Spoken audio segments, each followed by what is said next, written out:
a historically constructed notion of blackness, those who live outside the promise of the countries of which they have come to. And so when we say black lives matters, we're saying brown lives matters. When we say that black people should have the right to walk down the street with hoodies without being policed, we say the same thing, that Muslim women should be able to walk down the street with a hijab without being harassed.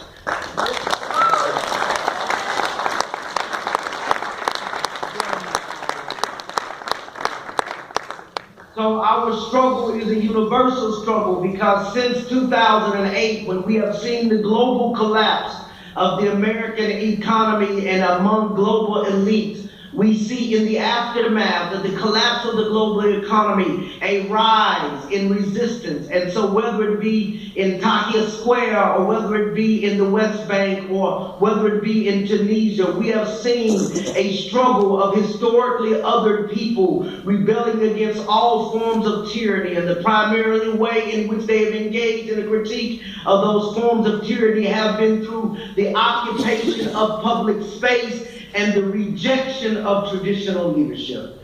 And so whether it be a neoliberal Palestinian Authority, or whether it be a kind of decrepit black leadership class in America, all over the world, young people are resisting, and their cry is the same: we will not bow down.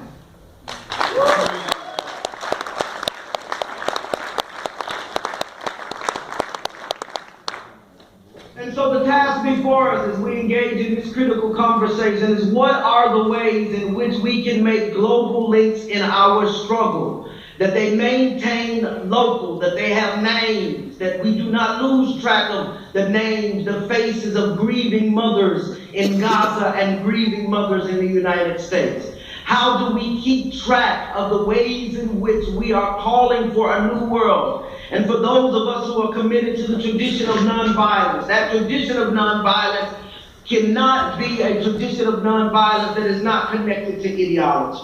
For we must be clear that nonviolence without a radical leftist ideology is just as dangerous as any imperial army.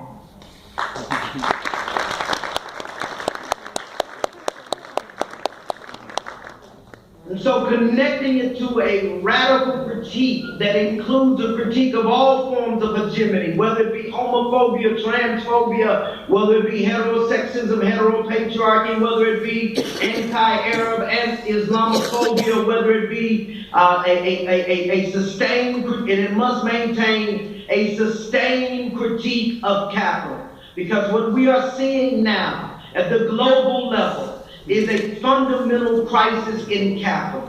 And our task is to revision a world that keeps track of the best of the socialist tradition without its contradictions, a kind of democratic socialism that keeps track of markets while not demonizing individuals, that honors culture. And so then the kind of critique of capital that we're talking about is a kind of critique of capital that keeps track of jazz music. Many of the socialist countries in the world outlaw jazz music. Many of the socialist countries and tyrannies of the world outlaw the rigorous tradition of black rebellion vis-a-vis its music. And so any movement and proximity of movement that brings a critique of capital got to be a movement in which I can dance. It has to have a movement that keeps track of the various ways in which people honor their cultural sensibilities. And so whether it be secular brothers and sisters in terms of honoring the secular tradition, but it also has to be a movement that allows room for hijab. It has to be a movement that allows me, as a prophetic Christian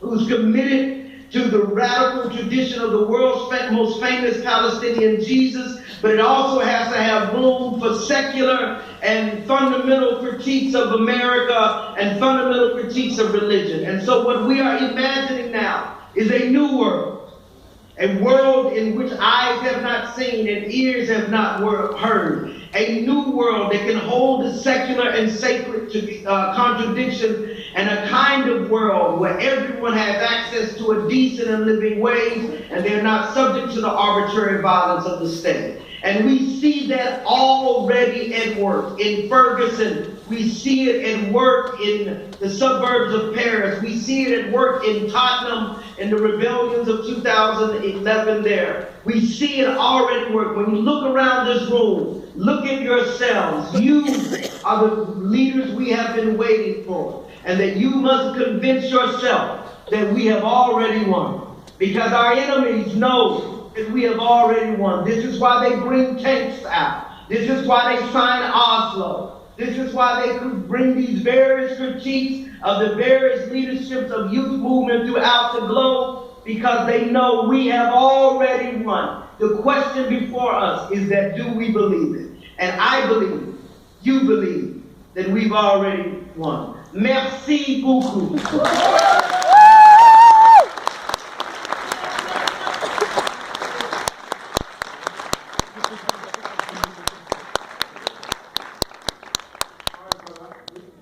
I want to make sure that everybody got that.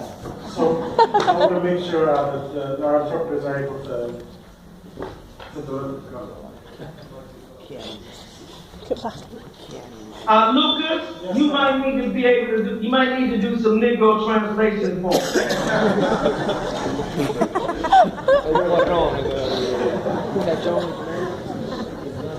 Bon alors, comme vous le voyez, je ne suis pas francophone moi-même, mais je profite que j'ai un public francophone pour pouvoir allumer ma cigarette. Lucas comprendra.